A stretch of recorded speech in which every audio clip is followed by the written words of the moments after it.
இப்படிப்பட்ட அவசர வாழ்க்கையில நம்மில நிறைய பேர் சந்திக்கிற ஒரு பொதுவான சங்கடம் நிம்மதியான தூக்கம் இல்லாததுதான்.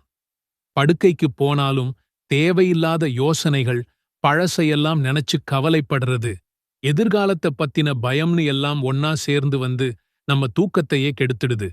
ராத்திரி முழுக்க இந்த பக்கம் அந்த பக்கம்னு புரண்டு படுத்தாலும் ஆழ்ந்த தூக்கம்ங்கிறது பல பேருக்கு வெறும் கனவாவே போயிடுது.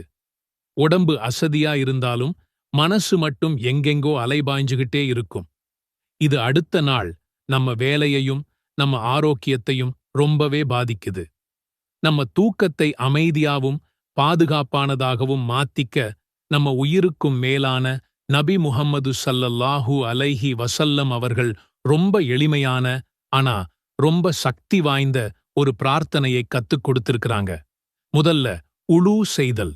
நபி ஸல்லல்லாஹு அலைஹி வஸல்லம் அவர்கள், நீ உன்னுடைய படுக்கைக்குச் செல்லும்போது தொழுகைக்கு உளூச் செய்வது போன்று உளூச் செய்துகொள் என்று சொன்னாங்க. உளூவோட தூங்குறது நம்மளை சுத்தமாவும் ஆன்மீக ரீதியா தயார் நிலையிலையும் வைக்குது. 2வது படுக்கையை உதறுதல். நபி ஸல்லல்லாஹு அலைஹி வஸல்லம் அவர்கள், நீங்க படுக்கைக்கு போனா உங்க ஆடையோட ஓரத்தால 3 தடவை உங்க படுக்கைய தட்டி விடுங்க. ஏன்னா நீங்க இல்லாதப்போ உங்க படுக்கையில என்ன விஷ ஜந்துக்கள் புகுந்துக்கிச்சுன்னு உங்களுக்கு தெரியாது என்று சொன்னாங்க. 3வது வலதுபுறமாகச் சாய்ந்து படுப்பது. நபி ஸல்லல்லாஹு அலைஹி வஸல்லம் அவர்கள் தூங்கும்போது தங்களோட வலது பக்கம் ஒருக்களிச்சு வலது கையை வலது கன்னத்துக்கு கீழ வச்சுக்குவாங்க. இதுவும் நபி ஸல்லல்லாஹு அலைஹி வஸல்லம் அவங்களோட ஒரு முக்கியமான சுன்னா. 4வதா சில முக்கியமான குர்ஆன் அத்தியாயங்களை ஓதுவது.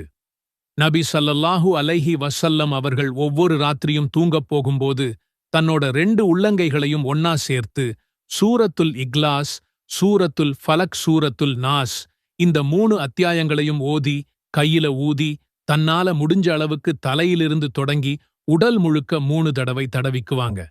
இந்த 3 சூறாக்களும் பாதுகாப்பு தேடுறதுக்கான மிகச்சிறந்த அத்தியாயங்கள். இது நம்மளை ஷைத்தானோட தீமையிலிருந்தும் கெட்ட கனவுகளிலிருந்தும் எல்லாவிதமான ஆபத்துகளிலிருந்தும் பாதுகாக்கும். இந்த சுன்னாக்களையெல்லாம் கடைப்பிடிச்சிட்டு கடைசியா நாம் அந்த துஆவை ஓதும்போது நம்ம தூக்கம் ஒரு முழுமையான இபாதத்தா, அதாவது ஒரு வணக்கமா மாறிடுது. அல்லஹும்ம பிஸ்மிக அமூது வ அஹ்யா. துஆவின் பொருள், இறைவா, உன் பெயரால் நான் மரணிக்கிறேன், தூங்குகிறேன், உன் பெயரால் உயிர் பெறுகிறேன், விழிக்கிறேன்.